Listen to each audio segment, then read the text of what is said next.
ಆತ್ಮೀಯ ವಿದ್ಯಾರ್ಥಿಗಳೇ, ನಾನು ಮಹಾಬಳೇಶ್ವರ ಸರ್ಕಾರಿ ಪದವಿ ಪೂರ್ವ ಕಾಲೇಜು ಸಮಾಜಶಾಸ್ತ್ರ ಉಪನ್ಯಾಸಕನಾಗಿದ್ದೇನೆ. ಇಂದು ನಾವು ಈ ದ್ವಿತೀಯ PUCಯ ಸಮಾಜಶಾಸ್ತ್ರದ 4ನೇ ಅಧ್ಯಾಯವಾಗಿರ್ತಕ್ಕಂತಹ ಭಾರತದ ಕುಟುಂಬ ವ್ಯವಸ್ಥೆ ಅನ್ನುವಂತಹದರ ಬಗ್ಗೆ ಚರ್ಚೆ ಮಾಡಬೇಕಾಗಿದೆ. ಈ ಭಾರತದ ಕುಟುಂಬ ವ್ಯವಸ್ಥೆಯನ್ನ ನಾವು ಅರ್ಥೈಸಿಕೊಳ್ಳಬೇಕಾದಾಗ ನಮ್ಮ ಭಾರತೀಯ ಸಮಾಜ ಯಾವ ಯಾವ ಅಂಶಗಳ ಮೇಲೆ ಅದು ಆಧಾರವಾಗಿದೆ, ಆಧಾರ ಸ್ತಂಭಗಳು ಏನು ಅನ್ನುವಂತಹದ್ದನ್ನ ನಾವು ಗಮನಿಸಬೇಕಾದಂತಹ ಸಂದರ್ಭದಲ್ಲಿ 3 ಅಂಶಗಳು ಇಲ್ಲಿ ನಮಗೆ ಕಂಡು ಬರ್ತವೆ. ಅವು ಯಾವ್ಯಾವು ಅಂತಂದ್ರೆ ಅತ್ಯಂತ ಪ್ರಮುಖವಾಗಿರ್ತಕ್ಕಂತಹ ಅಂಶಗಳು. ಅಂದ್ರೆ ನಮ್ಮ ಭಾರತೀಯ ಸಮಾಜವನ್ನ ನಾವು ಪರಿಪೂರ್ಣವಾಗಿರ್ತಕ್ಕಂತಹ ರೀತಿಯಲ್ಲಿ ಅರ್ಥೈಸಿಕೊಳ್ಳಬೇಕಾದಾಗ ಅವಶ್ಯವಾಗಿ ಅವುಗಳನ್ನು ನಾವು ಗೊತ್ತುಪಡಿಸಿಕೊಳ್ಳಲೇಬೇಕಾಗಿರ್ತಕ್ಕಂತಹ ಅಂಶಗಳು ಅಂತಂದ್ರೆ ಪ್ರಮುಖವಾದಂತಹದ್ದು ಅಂತಂದ್ರೆ ಅವಿಭಕ್ತ ಕುಟುಂಬ ಅನ್ನುವಂಥದ್ದು, ಇನ್ನೊಂದು ಎರಡನೇದು ಜಾತಿ ವ್ಯವಸ್ಥೆ ಅನ್ನುವಂಥದ್ದು, ಹಾಗೆ ಗ್ರಾಮ ಸಮುದಾಯ ಅನ್ನುವಂಥದ್ದು. ಈ 3 ಅಂಶಗಳು ನಮ್ಮ ಭಾರತೀಯ ಸಮಾಜದ ಅತ್ಯಂತ ಮೂಲಭೂತವಾಗಿರ್ತಕ್ಕಂತಹ ಅಂಶಗಳಾಗಿವೆ. ಅವುಗಳನ್ನ ನಾವು ಇಲ್ಲಿ ಸಾಮಾನ್ಯವಾಗಿ ಈ ನಮ್ಮ ದ್ವಿತೀಯ PUCಯ ಪಠ್ಯ ಕ್ರಮದಲ್ಲಿ ಇವುಗಳನ್ನು ನಾವು 3 ಅಂಶಗಳನ್ನ ಅಧ್ಯಯನ ಮಾಡ್ತೇವೆ. ಈ ಉದಾಹರಣೆಗೆ ನಾವು ಇಲ್ಲಿ ಹೇಳೋದಾದ್ರೆ, ಈಗಾಗಲೇ ನಾವು ನಮ್ಮ ಸಮಾಜಶಾಸ್ತ್ರದ 2ನೇ ಮತ್ತು 3ನೇ ಅಧ್ಯಾಯದಲ್ಲಿ ಜಾತಿ ವ್ಯವಸ್ಥೆಯ ಬಗ್ಗೆ ಅಧ್ಯಯನ ಮಾಡಿ ಆಯ್ದುಕೊಂಡಿದ್ದೇವೆ. ಈಗ ಅವಿಭಕ್ತ ಕುಟುಂಬ ಅನ್ನುವಂತಹದ್ರ ಬಗ್ಗೆ ಅಧ್ಯಯನ ಮಾಡ್ತಾ ಇದ್ದೇವೆ. ನಂತರ 5ನೇ ಅಧ್ಯಾಯದಲ್ಲಿ ಗ್ರಾಮ ಸಮುದಾಯದ ಬಗ್ಗೆ ನಾವು ಅಧ್ಯಯನ ಮಾಡ್ತೇವೆ. ಸೊ ಈ ರೀತಿಯಲ್ಲಿ ಈ 3 ಅಂಶಗಳು ಅವಿಭಕ್ತ ಕುಟುಂಬ, ಜಾತಿ ವ್ಯವಸ್ಥೆ, ಗ್ರಾಮ ಸಮುದಾಯ ಇವು ನಮ್ಮ ಭಾರತೀಯ ಸಮಾಜದ ಆಧಾರ ಸ್ತಂಭಗಳು, ಮೂಲಭೂತವಾಗಿರ್ತಕ್ಕಂತಹ ಅಂಶಗಳು ಅನ್ನುವಂತಹದನ್ನು ನಾವು ಗಮನಿಸಬಹುದು. ಇವತ್ತು ನೀವು ನೋಡಿಬೇಕಾದ್ರೆ ನಿಮ್ಮ ಸಾಮಾಜಿಕ ಸಮೂಹ ಜೀವನದಲ್ಲಿ ಏನೆಲ್ಲ ಅಡಕಗೊಂಡಿದೆ ನಮ್ಮಲ್ಲಿ ಅಂತಂದ್ರೆ ಪರಿಪೂರ್ಣವಾಗಿ ನಾವು ನಮ್ಮೆಲ್ಲ ಪ್ರತಿಯೊಂದು ಚಟುವಟಿಕೆಗಳು ಇವತ್ತು ನಮ್ಮ ಕುಟುಂಬವನ್ನ ಆಧರಿಸಿರುವಂತಹದ್ದನ್ನು ನಾವು ಕಾಣ್ತೇವೆ. ಅದೇ ರೀತಿಯಲ್ಲಿ ಆ ಸಾಮಾಜಿಕ ವ್ಯವಸ್ಥೆಯಲ್ಲಿ ಪ್ರತಿಯೊಬ್ಬರ ಚಟುವಟಿಕೆಗಳು ಇವತ್ತು ಜಾತಿ ಆಧಾರಿತವಾಗಿರುವಂತಹದ್ದನ್ನು ನಾವು ಕಾಣ್ತೇವೆ.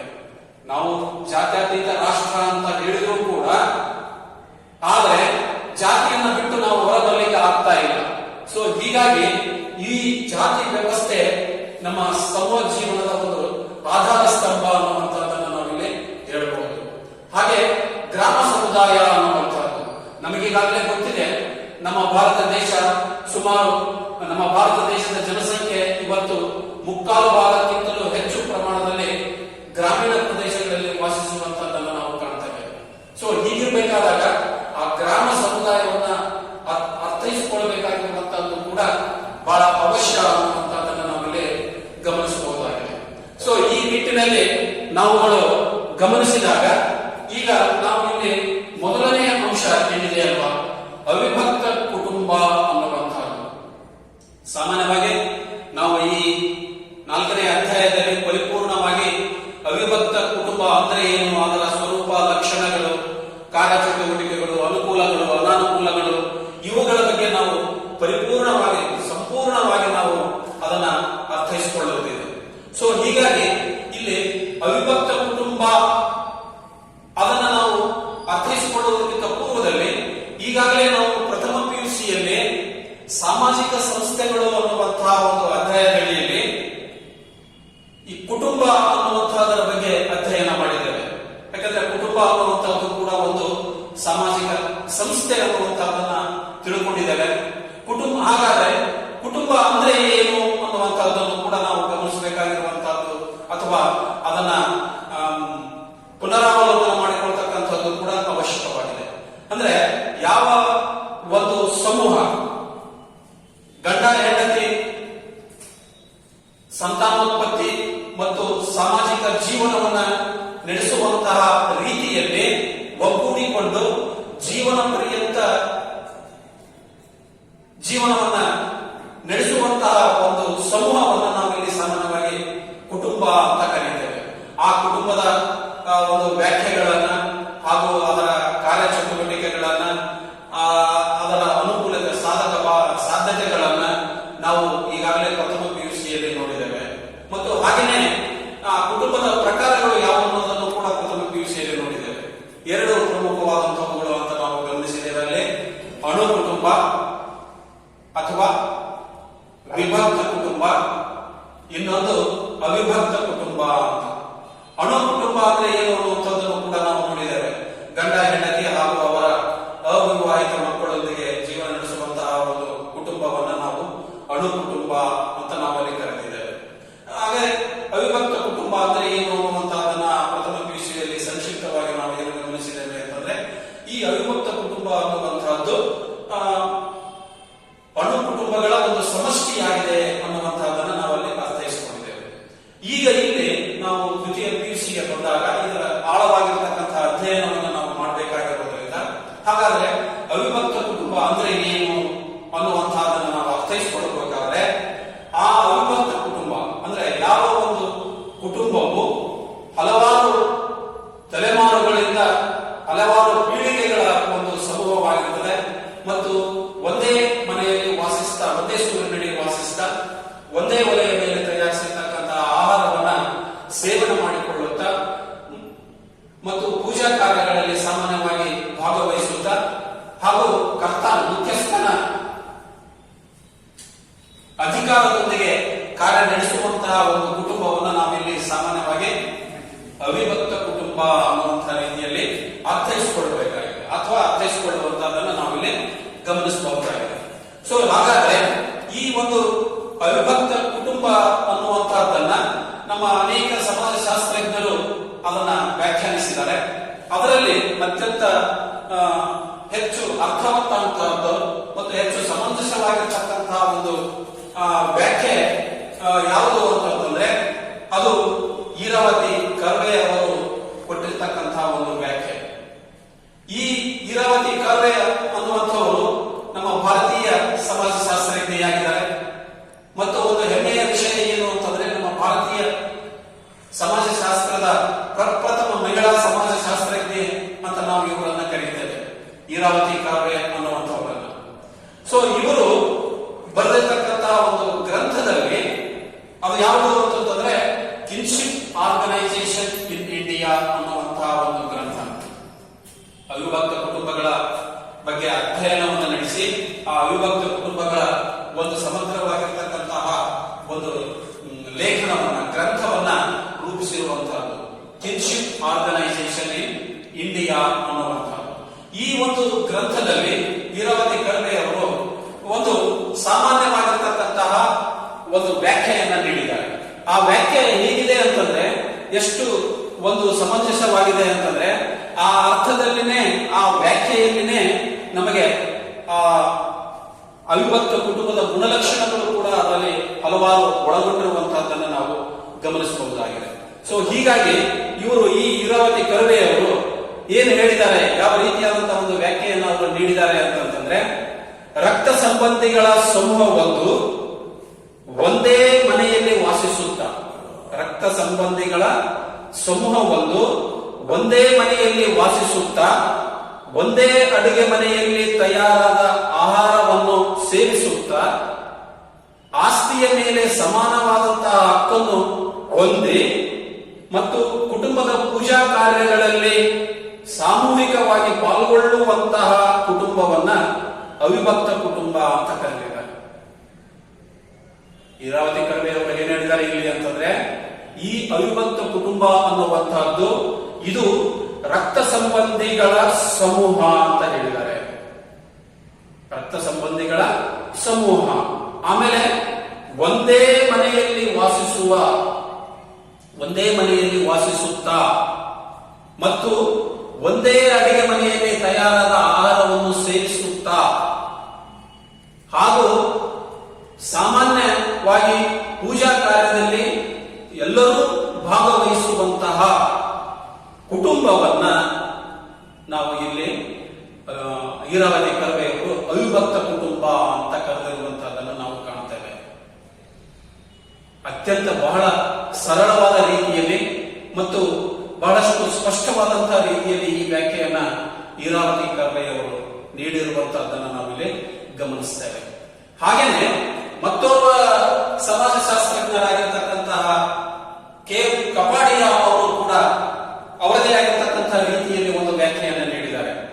ಅವರೇನು ಹೇಳಿದ್ದಾರೆ ಇಲ್ಲಿ ಆ ಒಂದು ವ್ಯಾಖ್ಯೆ ಅಂತಂತಂದ್ರೆ, ಪೋಷಕರು ಮತ್ತು ಮಕ್ಕಳು ಅಂದ್ರೆ ಪೋಷಕರು ಇಲ್ಲಿ ಅಂತಂದಾಗ ತಂದೆ ತಾಯಿಗಳು ಅಂತ ನಾವು ಅವರನ್ನ ಗಮನಿಸ್ತೇವೆ.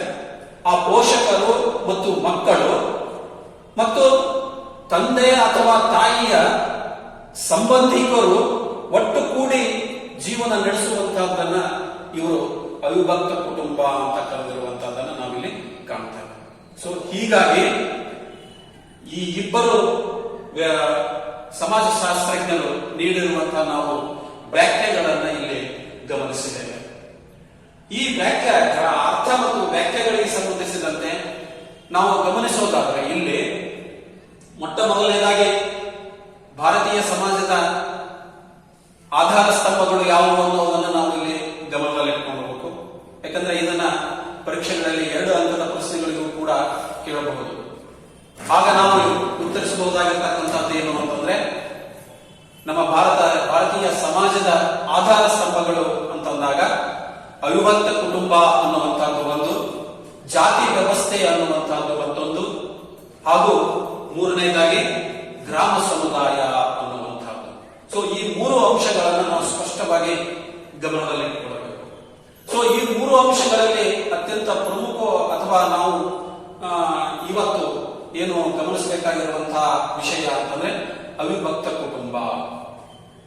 ಆ ಅವಿಭಕ್ತ ಕುಟುಂಬ ಅನ್ನುವಂತಹದ್ದನ್ನು ನಾವು ಅರ್ಥೈಸಿಕೊಳ್ಬೇಕಾದಾಗ ಈಗಾಗಲೇ ನಾವು ಹಿಂದಿನ ತರಗತಿಯಲ್ಲಿ ತಿಳ್ಕೊಂಡಿದ್ದೇವೆ ಕುಟುಂಬ ಅಂದ್ರೆ ಏನು, ಆ ಕುಟುಂಬದ ಕಾರ್ಯ ಚಟುವಟಿಕೆಗಳು ಯಾವ್ಯಾವು ಮತ್ತು ಅದರ ಮಹತ್ವ ಏನು ಅನ್ನುವಂತಹದ್ದನ್ನು ನೋಡಿದ್ದೇವೆ. ಹಾಗೆ ಅದರ ಪ್ರಕಾರಗಳನ್ನು ಕೂಡ ನಾವು ಗಮನಿಸಿದ್ದೇವೆ. ವಿಭಕ್ತ ಕುಟುಂಬ ಮತ್ತು ಅವಿಭಕ್ತ ಕುಟುಂಬ, ಆ ಅವಿಭಕ್ತ ಕುಟುಂಬದ ಸರಳವಾಗಿರ್ತಕ್ಕಂತಹ ಒಂದು ಪರಿಕಲ್ಪನೆಯನ್ನು ಮಾತ್ರ ನಾವು ಅಲ್ಲಿ ಪ್ರಥಮ PUCಯಲ್ಲಿ ಗಮನಿಸಿರುವಂತಹದ್ದನ್ನು ನಾವು ಕಾಣಬಹುದು. ಹಾಗಿರಬೇಕಾದಾಗ ಈಗ ಈ ಒಂದು ಪ್ರಸಕ್ತ ಸಾಲಿನಲ್ಲಿ ಆ ಅವಿಭಕ್ತ ಕುಟುಂಬ ಅನ್ನುವಂತಹ ಒಂದು ಪರಿಪೂರ್ಣವಾಗಿರ್ತಕ್ಕಂತಹ ಅರ್ಥ ಮತ್ತು ವ್ಯಾಖ್ಯೆಯನ್ನು ನಾವು ಗಮನಿಸಬೇಕಾದಾಗ ಅಲ್ಲಿ ಪ್ರಮುಖವಾಗಿ ನಮ್ಮ ಭಾರತೀಯ ದೇಶದ ಸಮಾಜಶಾಸ್ತ್ರಜ್ಞೆಯಾಗಿರ್ತಕ್ಕಂತಹ ಮತ್ತು ಪ್ರಪ್ರಥಮ ಮಹಿಳಾ ಸಮಾಜಶಾಸ್ತ್ರಜ್ಞೆ ಅಂತ ನಾವು ಇಲ್ಲಿ ಅವರನ್ನ ಗುರುತಿಸುತ್ತೇವೆ. ನೋಡಿ, ಈ ಭಾಗದಲ್ಲಿ 1 ಅಂಕದ ಹಲವಾರು ಪ್ರಶ್ನೆಗಳನ್ನ ಇಲ್ಲಿ ನಾವು ಗಮನಿಸಬೇಕು. ಏನು ಅಂತಂತಂದ್ರೆ, ನಮ್ಮ ಭಾರತೀಯ ಸಮಾಜಶಾಸ್ತ್ರದ ಪ್ರಪ್ರಥಮ ಮಹಿಳಾ ಸಮಾಜಶಾಸ್ತ್ರಜ್ಞೆಯನ್ನ ಹೆಸರಿಸಿ.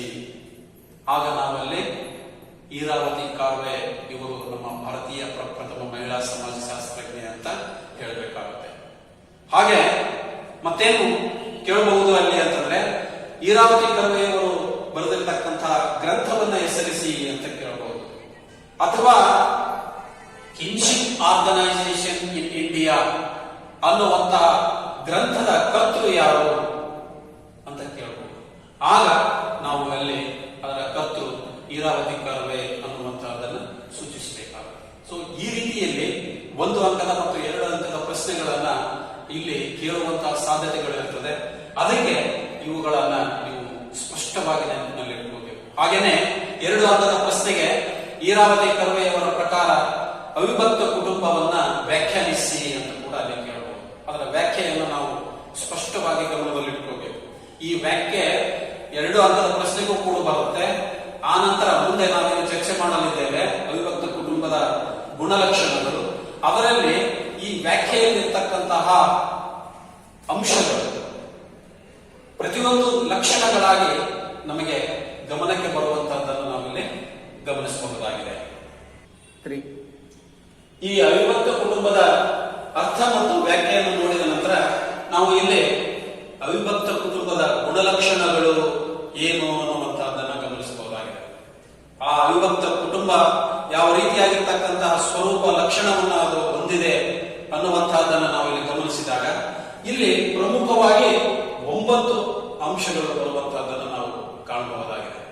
ಏನೆಲ್ಲ ಹೇಳ್ತಾ ಇದ್ದಾರೆ ಇಲ್ಲಿ ಅಂತಂದ್ರೆ, ಪೀಳಿಗೆಗಳ ಸಮಾವೇಶ ಅವಿಭಕ್ತ ಕುಟುಂಬ ಅನ್ನುವಂಥದ್ದು ಪೀಳಿಗೆಗಳ ಸಮಾವೇಶ. ಹಾಗೆ ಸಾಮಾನ್ಯ ಮನೆ ಅಥವಾ ವಾಸಸ್ಥಳ